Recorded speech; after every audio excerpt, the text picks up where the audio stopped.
आपकी खबर YouTube news channel के इस अंक में आपका स्वागत है। मैं हूं विवेकानंद उपाध्याय। पलामू प्रमंडल राजनीतिक दृष्टिकोण से झारखंड की राजनीति में शुरुआती दौर से ही अच्छा खासा महत्व रखता है, मगर 2024 के चुनाव में पलामू प्रमंडल के कुछ नेताओं का जान सांसत में पड़ी हुई है। राजनीतिक दृष्टिकोण से अपने भविष्य की तलाश में जुटे पलामू प्रमंडल की से जुड़े कई नेता टिकट की तलाश में दर दर भटक रहे हैं। इस क्रम में हम एक एक कर 2024 के चुनाव के संदर्भ में चर्चा करते हुए पलामू प्रमंडल के कुछ नेताओं की भटकाव या यूँ कहें कि सांसत में पड़ी राजनीतिक पृष्ठभूमि की यहाँ चर्चा करेंगे। सबसे पहले पलामू के राजनीति के चर्चित चेहरे गिरिनाथ सिंह की यहाँ हम चर्चा करना चाहेंगे। पूर्व मंत्री गिरिनाथ सिंह की राजनीतिक कैरियर राजद से शुरू हुआ। जब राजद 1990 के दशक से लेकर 2010 तक उफान पर था, तब गिरिनाथ सिंह की राजनीतिक वर्चस्व पलामू गढ़वा की राजनीति में सिर चढ़कर बोल रही थी। वे एकीकृत बिहार में पीएचडी राज्य मंत्री बने तथा गढ़वा से 4 बार विधायक रहे। उन्होंने 2009 का चुनाव हारने के बाद 2014 में भी प्रयास किया, मगर पुनः हार मिली। लिहाजा 2019 के चुनाव में गिरिनाथ सिंह ने राजनीतिक पैतरा बदल ली और वे राजद छोड़कर भाजपा में शामिल हो गए। 2019 से लेकर अब तक 2024 के लोकसभा चुनाव के नज़दीक आने तक गिरिनाथ सिंह ने भाजपा की राजनीति में अपना कैरियर बनाने के लिए पूरी हाथ पांव मारी, मगर उन्हें चतरा लोकसभा चुनाव से जब उम्मीदवार भाजपा ने नहीं बनाया तो पाला बदल लिया। पाला बदलकर राजद में चतरा से लोकसभा चुनाव लड़ने के उद्देश्य में तो लौट गए, मगर इंडिया गठबंधन में फंसी सीट शेयरिंग के मामले में उन्हें मुश्किल में डाल रखा है। गिरिनाथ सिंह की हालत यह है कि वे कभी दिल्ली तो कभी रांची तो कभी पटना के बीच में झूल रहे हैं। उन्हें यह भी नहीं पता है कि आने वाले दिनों में जो वे भाजपा छोड़कर राजद में आए हैं, इस सिंबल से चुनाव लड़ेंगे अथवा उन्हें चतरा लोकसभा चुनाव से इंडिया गठबंधन का किस चुनाव चिन्ह पर प्रत्याशी बनाया भी जाएगा या यूं ही उनकी राजनीतिक महत्वाकांक्षा फल फूल नहीं पाएगी। इस स्थिति में गिरिनाथ सिंह की जान राजनीतिक दृष्टिकोण से सांसत में पड़ी हुई है। गिरिनाथ सिंह अपने राजनीतिक वजूद की रक्षा के लिए इन दिनों अच्छा खासा बेचैन है। आने वाला समय यह तय करेगा कि इनकी बेचैनी सार्थक हो पाती है अथवा नहीं। अभी भी इन्हें इंतजार करना पड़ेगा, क्योंकि इंडिया गठबंधन की ओर से अभी तक चतरा लोकसभा चुनाव को लेकर सीट शेयरिंग का मामला साफ नहीं हो पाया है। राजद भी चतरा लोकसभा चुनाव क्षेत्र पर दावे ठोक रही है, पर कांग्रेस भी पीछे हटने को तैयार नहीं है। चतरा लोकसभा चुनाव से लड़ने की महत्वाकांक्षा पाले पलामू प्रमंडल के एक दूसरे नेता का भी हम यहाँ चर्चा करना चाहेंगे, जिनका नाम केएन त्रिपाठी है। झारखंड के पूर्व मंत्री कांग्रेसी नेता केएन त्रिपाठी भी चतरा लोकसभा चुनाव क्षेत्र से चुनाव लड़ना चाहते हैं। केएन त्रिपाठी का चतरा लोकसभा चुनाव से चुनाव लड़ने की महत्वाकांक्षा इतना उफान पर है कि उन्होंने तो पूरा अपना चतरा लोकसभा चुनाव क्षेत्र से दौरा भी सोशल मीडिया पर जारी कर दिया था। तात्पर्य यह कि केएन त्रिपाठी पूरा तरह से कॉन्फिडेंस है कि उन्हें चतरा लोकसभा चुनाव क्षेत्र से कांग्रेस चुनाव मैदान में उतारेगी। पर हालत देखिए कि अभी यह तय ही नहीं हो पाया है कि चतरा लोकसभा चुनाव राजद लड़ेगा अथवा कांग्रेस। बावजूद केएन त्रिपाठी भी गिरिनाथ सिंह की ही तरह पूरी तरह से परेशान हैं। उन्हें भी चुनाव लड़ने की आकांक्षा, चतरा से लोकसभा चुनाव लड़ने की आकांक्षा इस कदर परेशान कर रखा है कि वे भी रांची, दिल्ली की दौड़ में पूरी तरह से परेशान हैं। केएन त्रिपाठी की राजनीतिक हैसियत का जहाँ तक प्रश्न है, केएन त्रिपाठी डाल्टनगंज लोकसभा चुनाव से चुनाव जीत चुके हैं तथा वे मंत्री थे।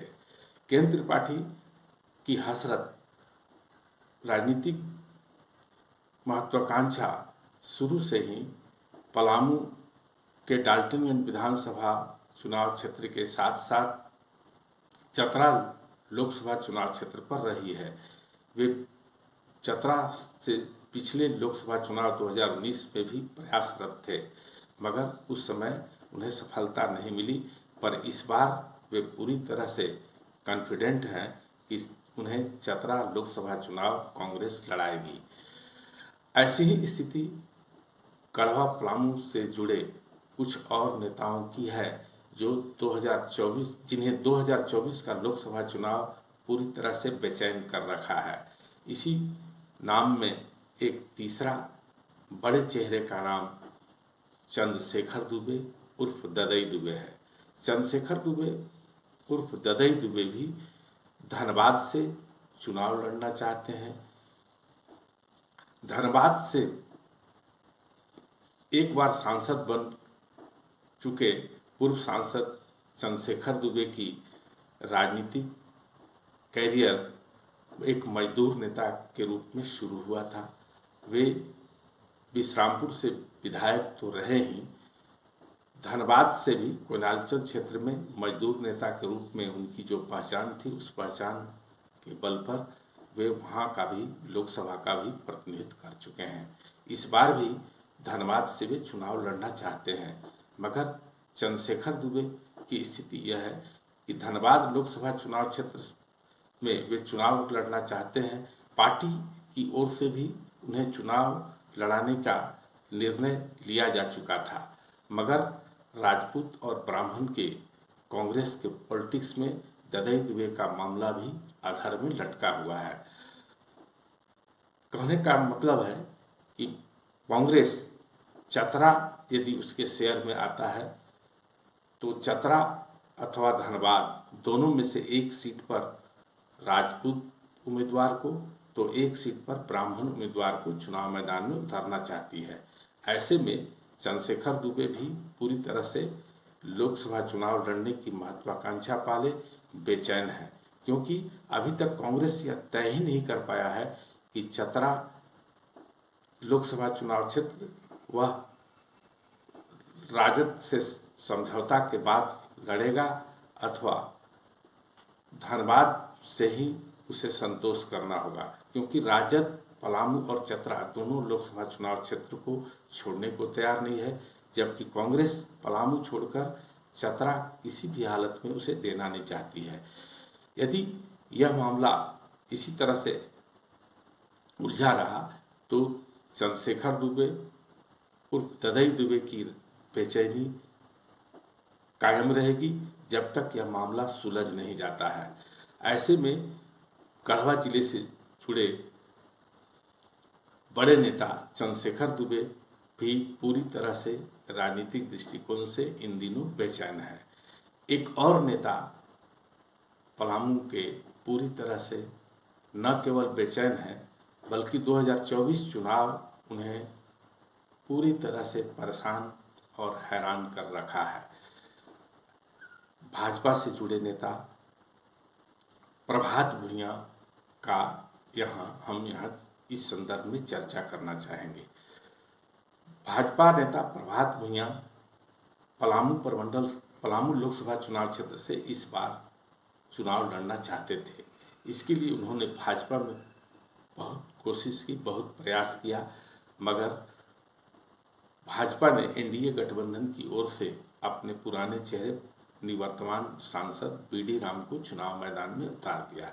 जैसे ही यह ऐलान हुआ बीडी राम को प्रत्याशी बनाने का भाजपा ने ऐलान किया, तभी से प्रभात भुइयां ने पाला बदलने की तैयारी शुरू कर दी तथा पलामू से कांग्रेस के सिंबल पर चुनाव लड़ने के जुगात में न केवल परेशान हैं बल्कि इंतजार की घड़ी उनकी पूरी तरह से उन्हें बेचैन कर रखी है, क्योंकि सीट शेयरिंग में पलामू राजद के कोटे में चला गया है। ऐसे में प्रभात भुइयां की पलामू प्रमंडल से कांग्रेस में भाजपा से पाला बदल कर आकर चुनाव लड़ने की महत्वाकांक्षा अभी तक उन्हें बेचैन कर रखी है। खबर है कि अभी भी प्रभात भुइयां पलामू प्रमंडल में अपना कैरियर तलाशने के प्रयास में दिल्ली, रांची और पटना की दौड़ में रात दिन हाँफ रहे हैं। प्रभात भुइयां की कोशिश अभी भी है कि चतरा सीट यदि राजद के शेयर में इंडिया गठबंधन का चला जाए तो पलामू कांग्रेस के लिए छोड़ दिया जाए तथा कांग्रेस के सिंबल पर वे चुनाव लड़ेंगे। चर्चा तो यहाँ तक है कि प्रभात भुइयां पलामू लोकसभा चुनाव क्षेत्र से कांग्रेस के सिंबल पर दोस्ताना संघर्ष तक के लिए तैयार हैं, किंतु अभी तक उन्हें हरी झंडी कांग्रेस की ओर से नहीं मिली है। लिहाजा भाजपा और कांग्रेस के बीच प्रभात भुइयां झूल रहे हैं। इस तरह से पलामू प्रमंडल से जुड़े 4 नेताओं की हालत 2024 का लोकसभा चुनाव ने बेचैन कर रखा है। इन नेताओं का भविष्य क्या होगा, आने वाला समय तय करेगा। आज के इस अंक में बस इतना ही। हम पुनः अगले अंक में आपसे मिलेंगे। आपसे अनुरोध है कि हमारे चैनल को देखें, लाइक करें, शेयर करें तथा अब तक यदि आपने हमारे चैनल को शेयर नहीं किया है, सब्सक्राइब नहीं किया है तो सब्सक्राइब करें। नमस्कार।